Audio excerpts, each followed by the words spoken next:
Thank you again for joining in to another one of these video interview series. We're taking a look at local entrepreneurs, faith-based, and investors. Today I have Lauri White with me. Really excited. Thank you for being here. Hello. Good to see you. Yeah, so who are you and what do you do? I am Lauri White, and I'm the Business Development Director at Titan Title and Closing. So we are a closing company for all of your real estate needs, commercial and residential. Yeah, so what does a kind of a day-to-day kind of look like for you? Oh my gosh, I wish I could answer that honestly. Like every day is a new day. But every day is full of different appointments. So it could be, coaching with agents. It could be doing business strategies. It could be a broker's open. It could be an event. Like my day is never ever the same, which is probably why I'm in love with my job as well as my company. Super blessed. Yeah, so were you always kind of wired that way where you like new things? Just because I'm the opposite. I want a schedule, I want things set. Tell me a little bit about that. So it's set in a schedule. However, as you know, the world of real estate is ever evolving. So if somebody has an inspection, they have to bump. So I had to actually learn to be patient with that and understand it. But now it's become such like second nature that I'm like, it's fine. We'll move you here, scoot over here, do this. And so it's allowed me to really just be flexible for the opportunities that God puts in front of me. And that's how I wake up and really think every day, like every moment of the day that I get to spend is an option to do ministry and really pour value into someone's life and world. So I just take all of it. Yeah. So business development within events and different things along those lines. Why a title company? Why real estate? Tell me about that. That was God's plan. I mean, honestly, I was working several years ago, I was working for a developer and just kind of being his assistant. And so we were not happy with the current title company we were using. I was interviewing other title companies to try to, move our business somewhere else, and interviewed Robert Butler, who's one of the owners at Titan Title. And after the meeting, he was like, what's it going to take to hire you? And I was like, well, I'm more of an admin. He was like, no. And he believed in me so much. Fast forward, Jason Hadrava joined. They interviewed me. And Jason, I was transparent as can be. I'm like, listen, I don't know anything about any of this. And he was like, you're going to do great. Yeah. And he just tucked me in under his wing. And it's been the best decision I ever made. Yeah, so along those lines of mentorship and people just kind of pouring into some of the strengths and then also identifying the weaknesses and helping you along that process. Tell me about that journey of actually finding your strengths, using those to your advantages, and then also making sure that your weaknesses are covered. That's a deep thing. So honestly, my day starts with asking God to guide my steps, guide my mouth, guide my thoughts, guide me in that direction. So I feel like that's like suiting up my armor for the day and really preparing myself mentally. Taking a time out is huge. It's very important to have the boundaries, not for anyone but myself, but to know that I have to take a time out to let myself recharge, because there's a lot of energy exchanges and it's kind of like a bank account. A lot of withdrawals are happening, but the deposits are limited. And so I've had to learn how to kind of be an investor in my own life and make my own deposit time. So taking the time to recharge, huge. But then as you pour into others, you begin to you learn how much that feeds your soul. Strengthening them in their weakness creates, when you see a weakness in someone, oftentimes it's a mirror image. The thing that, people struggle with, you can find those things within yourself that you go, oh, I need to sharpen that. I need to get better at that. So through the conversations organically with people and them letting their guard down and being real, because you can't build a business strategy plan if they're not willing to be vulnerable. So through that vulnerability, I also have a lot of time to reflect on areas of my own needs of growth or my strengths in those areas I can pour, and vice versa. I've had many times that a business strategy meeting turned on a dime and my weakness came out, and they were able to pour into me and go, hey, but da-da-da-da-da, and it changes everything. So I think that God's natural way of intervening in the conversations always work out to favor both of us. Yeah, that's awesome. Let's talk about high stressful situations, because that's real estate. And then also maybe two parts, if it is, it seems like title companies are very transactional, but yet you do it a different way. Yeah. So tell me about how much that is needed within the real estate industry, and then also how you do things a little bit differently than what another person might right. do. So a lot of title companies could be, corporate owned.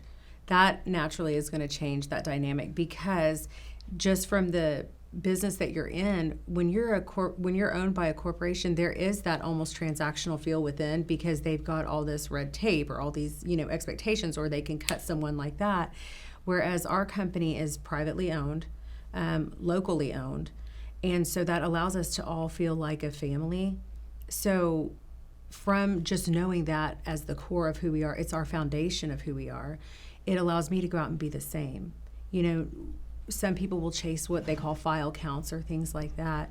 I've never been programmed that way. To me, I'm like, this is my ministry, and Titan Title as a whole, that's just the vehicle I get to be in, and I'm super blessed by that. I'm grateful, because there are a lot of good title companies out there. There's a lot of great title companies, but there's no one like the way that we are, because your file count doesn't justify who you are as a human being.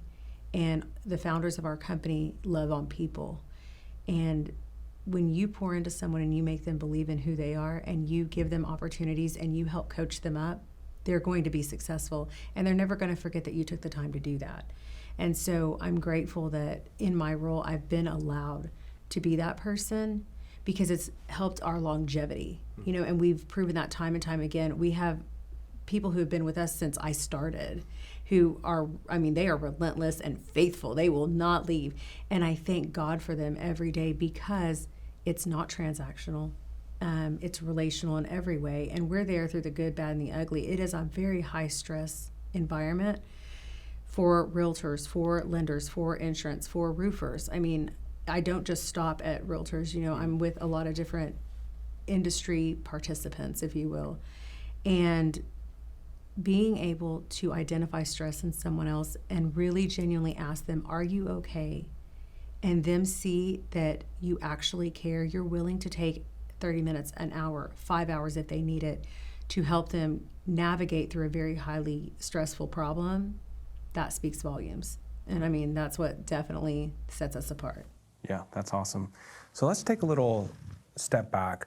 What is title? Why do you need it? Where are you at in the transaction of real estate? So title, I like to say, we are the closing. We're the closing phase. We're the last phase, really. When someone goes into contract on a property of any kind, we're checking to see if it's a clear title, if there's clouds on the title, if there's issues, is it in probate? There's a lot of questions that we need to ask to make sure that this closes. And honestly, at the tail end, you've got realtors who are probably somewhat tired.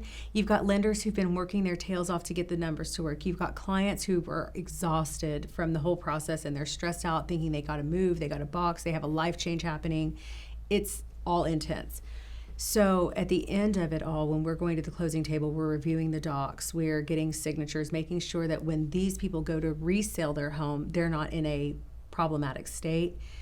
But more so than that, creating that end experience to be quick, easy, well done, because that helps not only the people engaged, such as the lender and realtor, they're going to need referrals. And if at the closing table it's a terrible experience, what do they go and tell all their friends? How terrible it was, and how much the realtor sucks, and how much the lender was hard to work with. They only remember bad things because our mind is conditioned to think so negative. So at Titan, we really try to make the experience as a whole. From the moment they walk in our doors, they're getting greeted, hello, how are you? Welcome to your closing. So that way everyone relaxes. We want to celebrate. We want to make it a great experience so we all can continue building our businesses together. But we're the final phase. Yeah, it's actually very interesting that it's not super forward-facing, but yet when something happens, it almost feels like all the blame is on you guys. It can be. And so that's just a very interesting aspect that sometimes, especially as real estate agents or even people buying homes, they don't even know about you guys because that's what you want. You want something seamless. You want something quick, easy, and a great experience too. Let's dive into how you're navigating relationships. There are so many people alongside the journey of real estate that help you out. So How are you navigating emotions? You mentioned clients, you mentioned agents, you mentioned inspectors, and then you're on both sides of the table too. So the buyer and the seller. And so you multiply that by 2, you almost got 10 people, 15 people in a transaction, not to include, we always joke, the mother-in-law or their father-in-law too. So tell me a little bit about that. How have you sharpened either your communication skills, maybe even your emotional finding skills and stuff like that? Tell me a little bit about that. Emotional IQ is important in that situation. Compassion is very important. Empathy, sympathy, all important. Understanding how this all works and really remaining calm through those things, that's the only way this works.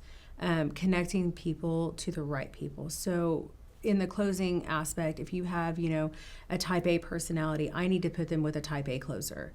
Do you know what I'm saying? So there's a lot of matchmaking that is played behind the scenes by me. As I go and procure business, I like to think about people's personalities and what works for them. So those are a lot of my questions I like to ask. Like, what do you expect at the closing table? What are you wanting from your closer? Because at the end of the day, when I'm meeting a realtor, I'm having to pair them up with their closer. And every closer is different. So knowing how to matchmake, if you will, it's kind of like a business matchmaker, but really just remaining calm and supportive. So when someone calls me with a problem and they're, saying, hey, this is going on, I need this answered, my job at that point is to put out the fire, but also reassure them that, hey, nothing was burned, we're all okay. And just being that source of reassurance, but knowing how to get the solution. So I'm a chess player. I love to play chess. Obsessed with it. Actually, I have a chessboard in my car. It's a whole thing. But that's my job every day because it can go 5 different directions, but I have to know here's plays on every end to protect the relationship and to keep everyone's emotions in check so we can all not do something irrational. Tell me a little bit about how the journey of failing, because it seems you can't win all the files. You can't, even files that you do have, sometimes they go south and sometimes contracts break and you work so hard either in the title process or the finding process and stuff like that. Was that a hard journey for you? Was that, what did you have to learn through that process? Failure for anyone is tough, as our minds are conditioned to look at it as such a negative thing. But when you begin to understand that our mind is a controllable thing and you can choose to find the lesson in it, it's okay. And failure oftentimes leads to a very valuable lesson in either how we handled it or what we could do different. So instead of looking at it like, oh my gosh, I failed today, like I didn't get this or this didn't work out, I honestly look at it as God opening or closing doors. Within any of those movements of the door, there's still a lesson. Like, I'm not going to put my finger in a closing door. You know what I'm saying? Or, I don't want to be on the other side of the door swinging. And so I think a lot of it is accepting the fact that it's going to happen, but choosing to learn from all of those opportunities to grow. Yeah. Was there a time where you maybe overextended yourself trying to make things that didn't fit? And then how did you kind of learn that balance of trying to pursue something versus not? The power of no.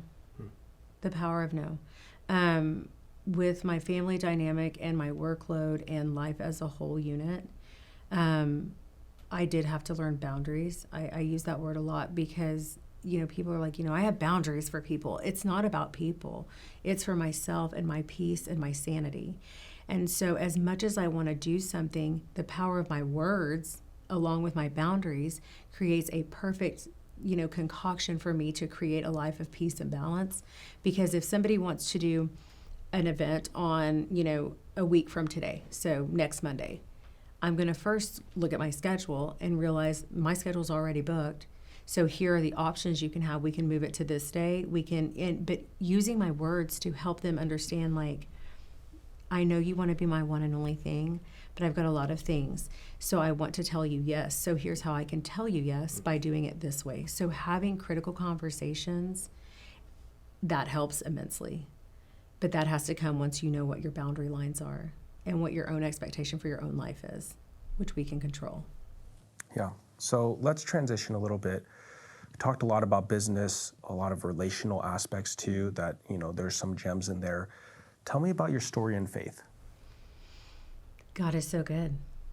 I have a tattoo on my foot that says "sweetly broken" because I'm a little bit of a hard learner. So sometimes he has to break every bone in my body and to get me to bow before him because I'm stubborn at times. But I've had a lot of trauma from childhood all the way through my adult life. And I will say the one thing I know is he's always there. And through every trial, you have a choice. You can run from it or you can rise with it. He gives us the power every day to rise. And I know that people are like, how do you do it? Because God is my source. I go to bed thanking him. I wake up thanking him. He is my armor. He's my protector. And so as far as when all these things have happened in my life, choosing to focus on what God's teaching me, because honey, I want to finish the lesson. Because if I don't finish the lesson, I get to repeat it. And I don't want to keep repeating them, which is why I have a tattoo. So I remember, like, every step you take, girl, make sure it's in the right direction. Mm-hmm. But God has shown up and shown out bigger than I ever imagined. Mm-hmm.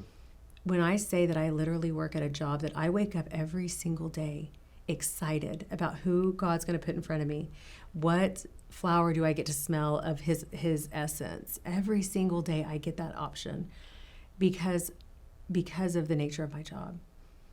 Not many people can say I wake up every day and love what I do. I genuinely do, and I know God gave that to me. And so that's why it's so important for me to hold it near and dear into my heart and cherish these relationships, because God is doing something. And the world that we live in today, we need that every day. We need to love on people. We live in a hurt world. We live in a painful world. And so if I can give someone a glimmer of hope and do what God's called me to do, by all means, let's go. So he shows up for me every day. Yeah. So what are some of the key ways that you integrate your faith and your business? And those can be ethereal, that can be very practical too. Mm-hmm. Just let me know. Like I said earlier, praying before my day gets going is important. Also reading materials, not getting stuck on things that are unhealthy for my mindset. I'm always reading stuff. Usually the mindset books I read have faith-based, somewhere in there, because that speaks to my whole soul. Practical wise, doing the thing that we're called to do, which is love people. Mm-hmm. So if I go out, listen, I've had conversations that are not comfortable. They can be painful, and it's not going to be, it's very critical. But knowing that I can choose my words to be based in his love, really, truly, genuinely listening to the root of what someone's complaining about, if you will, there's always a root. And choosing to operate from a space of love and understanding, that shows someone the compassion of who God is in my life. Because no matter how much I want to tell you something else, I'm going to choose to say something out of love. And that too, in and of itself, is my choice. I'm a fiery little Hispanic girl, so my tongue wants to whip off. Sometimes I'm like, God, help me. Help me to help them. Don't let me do it, And so I think it's just the day-to-day operating and choosing to build other people's business. To me, I'm a servant. Mm-hmm. Like, paycheck, not impressed. Clout, not impressed. Followers, not impressed. That's not my goal. My goal in building the network the way that I do is because if somebody says, hey, Lauri, do you know someone who, I can say, yes, I got you. Because if I can help and be a resource to the people God puts in front of me, then I'm doing what I'm supposed to in my soul. And that you can't get a paycheck for. So... You mentioned servant in what you just said, and that's really key because I see you doing a lot of education, mm-hmm. and that usually doesn't come back to you in a paycheck form. So tell me a little bit, who's an ideal client for you? Who do you like and enjoy to work with? Anyone really, but realtors, obviously we want them to close with us, but we've kind of opened a door where even lenders are starting to show fondness, and so for me, anyone that needs to be at a closing table obviously is going to be my first, target, but I've realized that it doesn't always work that way. And over the years, I've learned that there are people in our industry, there's neighbors, there's people in my life who know a real estate agent or who know someone. But if I can pour into them and change something in their life, no matter what their industry is, helping them, then you begin to be on the tongue of other people. right? And so they're like, oh my gosh, you've got to know Lauri. Not because I want the acknowledgement, but because I like to help. And my heart is to help others. That is something I don't know I was born into. I mean, God created me this way. I just love to help people. So idealistically, anyone wanting help, wanting improvement, going, hey, I'm stuck in this negative mindset. I'm going through a terrible divorce. I don't know what to do with my business. I don't know what to do as a parent. Like, to me, any conversation, because I leave it up to God, he's going to bring it home. Somehow, I may not understand how he's tying it in, and I quit asking. Because listen, I'm not going to get it. I'm going to get it way later on after he does all his plays. And I'm like, oh, that's why you did that. Now it makes sense. So I've just learned to trust him and walk in blind, completely blind face sometimes. Talk to me a little bit about balance. You meet with a ton of people, you know a lot of people, you're getting pulled so many different ways. I know title can get sometimes very hectic. How are you managing all that? A lot of deep breaths. I talk to God a lot. Dear God, help me get through this. I don't know how this is going to work, but it's going to be fine. But seriously, as far as balancing it, understanding what the parameters are. So, we talk a lot about like, what's your why? For me, my why is to be present with my kids, to be attentive to my friendships, relationships, everything like that. So knowing where that's going allows me to set an expectation. So as far as balance goes, it's kind of like the withdrawal thing, we talked about earlier. If I'm taking time from this area, how am I making it up? So I look at even like raising my kids, that's still a time clock. Everything in my world has to have a time clock. So if I'm taking from this quadrant to put it over here, I've got to take from this quadrant at some point and put it over here. So for me, it's kind of that you've got to keep pouring, keep them all full. So constantly be in check and be diligent about checking where your time is spent. What are some local charities or initiatives that you like giving back to? There's so many great ones. I'm a sucker for puppy dogs. We'll start there. I'm a sucker. I don't know. I'm a sucker for them. But the Demand Project really is important to me. Being like where we're located, I see the dangers. I have a 13-year-old daughter. I have a 16-year-old son. Trafficking them is my biggest fear. So for me, that's an organization that really means a lot with what they're doing. Also, anything having to do with, against drunk driving, that's really important. My son is starting to drive tomorrow. I am a nervous wreck. And I think about those things. So as far as charities, those, there's one that our friend Bahar runs, and it's rescuing women out of domestic violence. They provide housing, fully furnished for a year, help them get a job, get on their feet, get their kids in school. People helping other people. So, I'm kind of like a charity junkie. It's bad. I'm a junkie about charities. But initiative-wise, helping people find their authentic self, huge. It's an everyday goal that I have. Because if people don't identify who they are authentically, they're not going to grow. And I really do mean that. Like, people do business with people. People do business with you because they like you, because they identify with you, because they understand you, not because your name. Your name is just your name, but who are you? And really diving into that question and getting people to pull out their authentic self. What are some of the core values that you have? As far as family, faith, friendships, focus. Yes, focus made the list because I struggle with it sometimes, a lot of times, like almost every time. So for me, my family is huge. It's rooted in faith. My kids, I live for both of them. And working transparent, like being transparent in who I am, good, bad, or indifferent, I really try hard to do that as a core value system. People don't show who they are. People hide behind masks, if you will. And so in order to help people not do that, I have to not do that. So leading by example and being authentically who I am, it's funny, the little things on Facebook, it goes through memories.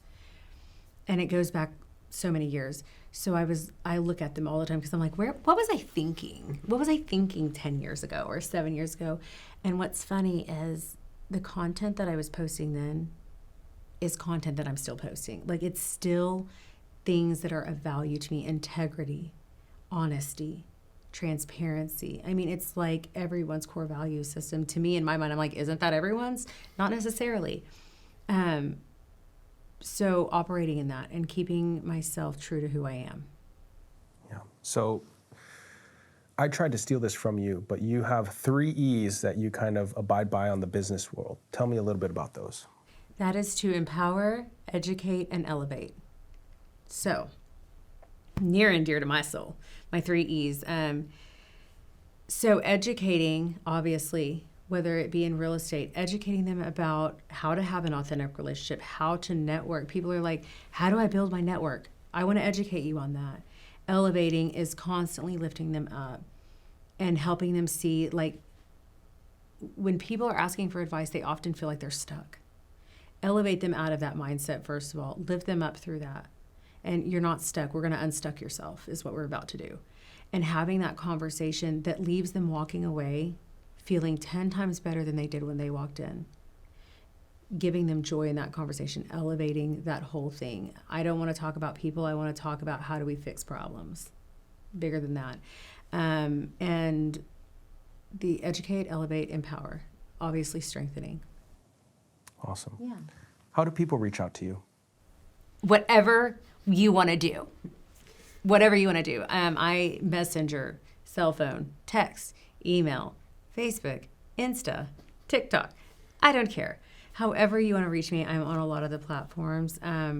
My cell phone's the easiest. I give everyone my cell phone. If you need something, text me, 405-888-9431. It is an open book. And just sitting down and talking with me. I love, I mean, we can chat on the phone if you like, but I prefer face-to-face because your energy, I want to know if it matches my energy. And if it doesn't, why don't it match? And are you willing to, like, change that energy a little bit? Let's fix it, tweak it, jumpstart it. And so I'm accessible. I mean, there is a cutoff point that I have because not with people, but like timestamps. Mm-hmm. Because when I get home, I want to be about my kids. Like, I want to focus on them. You know, when my daughter was younger, I didn't know how to quite balance that the right way. She's like me. She's a Libra, which is really challenging at times. But she loves to point out my inadequacies. Mm. So when I would be on the phone taking a work call or a counseling call or a save me from myself call, she'd be like, Mommy, why are you always on the phone? Why are you always on the phone? And then I remember seeing her, like, dude, she could barely walk. And she would have, like, the remote control from the TV on her, like, talking. And I was like, oh, my gosh, I've got to change. Yeah. I have to fix this. So I've worked really hard on fixing that. Awesome. Well, thank you so much for being here. Yes, I love you dearly, and I appreciate what you're doing in our community as well. Thank you. So have a great day. Bye.